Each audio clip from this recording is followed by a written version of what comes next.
Misteri di balik tewasnya Jenderal Iran dan politik domestik Amerika.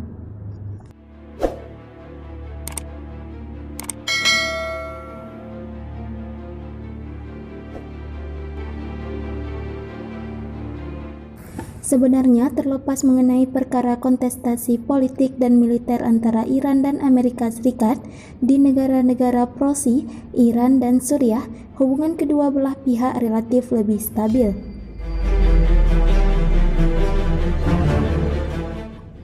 Namun, manuver Amerika Serikat dalam pembunuhan Komandan Quds Iran, Jenderal Qasem Soleimani, menjadikan hubungan mereka sangat tidak menyenangkan. Amerika Serikat paham betul bahwa Jenderal Soleimani adalah aktor intelektual dan ahli strategi perang Teluk yang sangat dicintai rakyat Iran. Bahkan, ia adalah anak emas pemimpin tertinggi Iran, Ayatollah Ali Khamenei.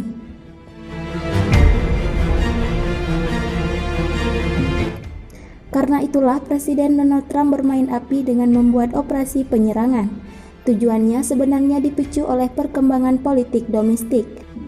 Trump berupaya menggapai simpati publik atas nama membela para tentara Amerika Serikat di Irak, yang kini sedang diusir pemerintah Irak sendiri. Sekam yang terbakar.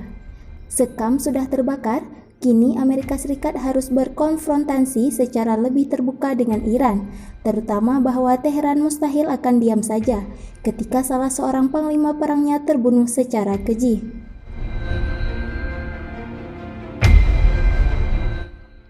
Sebenarnya, operasi pembunuhan Jenderal Soleimani datang berbarengan dengan situasi sulit yang dihadapi Irak. Pertama, rakyat Irak menggelar aksi massa mengecam pemerintah yang gagal mereformasi sistem politik, meningkatkan kesejahteraan rakyat, mengurangi pengangguran, dan mengatasi korupsi.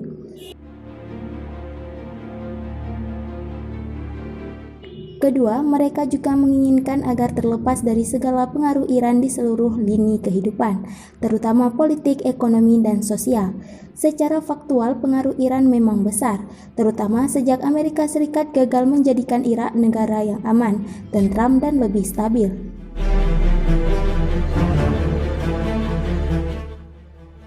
Ketiga, ketika demonstrasi meluas, Irak harus berhadapan dengan pengunduran diri Perdana Menteri Adel Abdul Mahdi. Irak masih mempertahankan secara cermat siapa tokoh alternatif yang mampu menahkodai posisi penting itu.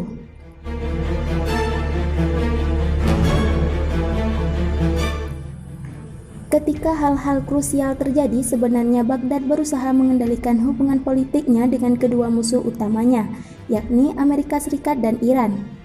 Amerika Serikat masih menitipkan kurang lebih 5.000 tentaranya di Irak.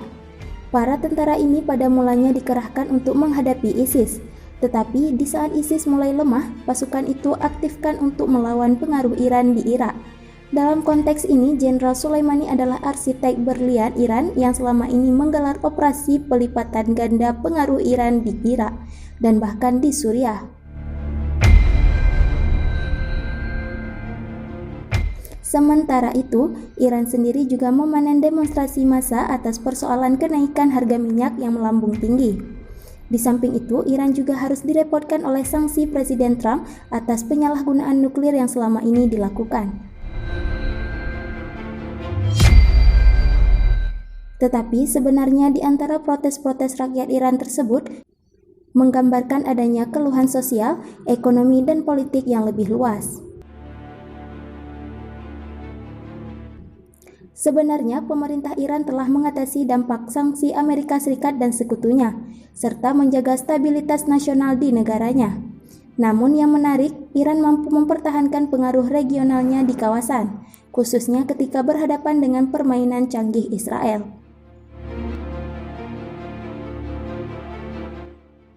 Manuver Trump. Tentu pengaruh dan kekuatan Iran tersebut perlu direspon dengan baik oleh Amerika Serikat. Trump sendiri merasa perlu meningkatkan tekanannya pada Teheran sejak menarik diri dari perjanjian multilateral mengenai nuklir pada Mei 2017.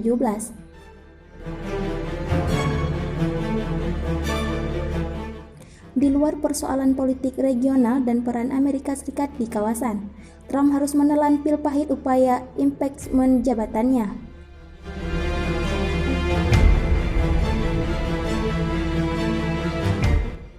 Kendati demikian, orang-orang Partai Republik di Senat Amerika Serikat akan berupaya membebaskan presiden dari stigma, menjadi yang ketiga yang dimakzulkan di Amerika.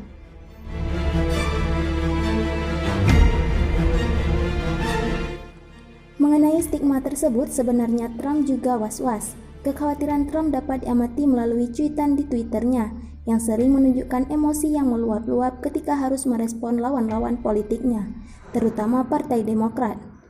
Hal yang sama juga terjadi ketika harus berbicara masalah kebijakan di dalam dan di luar negeri.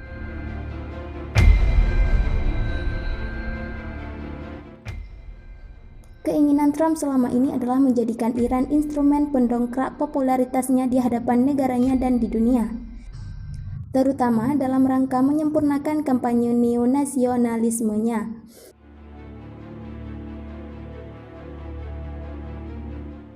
Kendati demikian, di satu sisi ia gagal mendulang untung dari upaya diplomatik penundukan Korea Utara. Sementara di sisi lain, ia juga tidak berhasil membujuk sekutu Eropanya, khususnya Jerman dan Prancis, untuk memainkan peran dalam kampanye neonasionalisme ala Trump.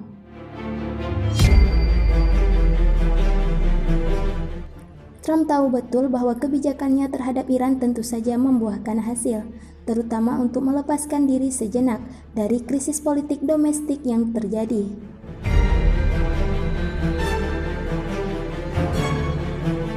Dengan membunuh Jenderal Soleimani dan menyerang pangkalan milisi Syiah Irak, Trump telah mempermalukan pemerintah Irak. Sebelumnya, memang Irak telah mengutuk Amerika Serikat sebagai pelanggar kedaulatan. Di samping itu, rakyat Irak menentang keras para tentara Amerika Serikat yang tak segera angkat kaki. Sebenarnya, tentara-tentara Amerika Serikat datang ke Irak atas undangan Baghdad sendiri. Namun sekarang, Irak merasa perlu menghindari Teheran, terutama karena rakyat Irak memprotes campur tangan Iran yang terlalu banyak dan menuntut penghapusan bantuan militer Amerika Serikat.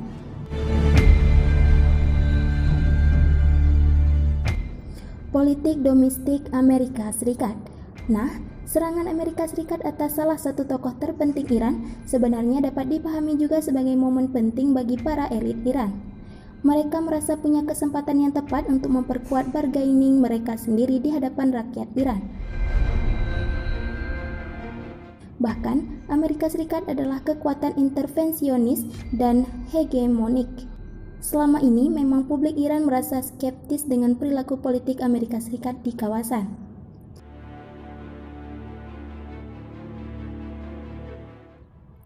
Implikasinya adalah, jika Trump berpikir dengan cara membunuh Jenderal Soleimani dan meningkatkan tekanan pada Teheran akan mengubah arah angin stabilitas kawasan, ia jelas keliru.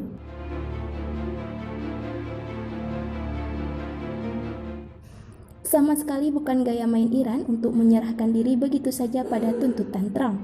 Bagi Iran, apapun tekanan yang dihadapi, pengaruh mereka di tanah Levant, Irak, dan Suriah tetap penting.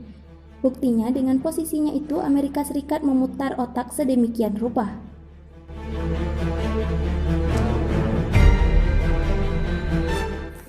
Trump sebenarnya telah berulang kali menyatakan bahwa tidak ingin berperang dengan Iran. Kendati demikian, tekanan politik dalam negeri memaksanya menjalankan manuver politik luar negeri di kawasan Teluk Arab Persia.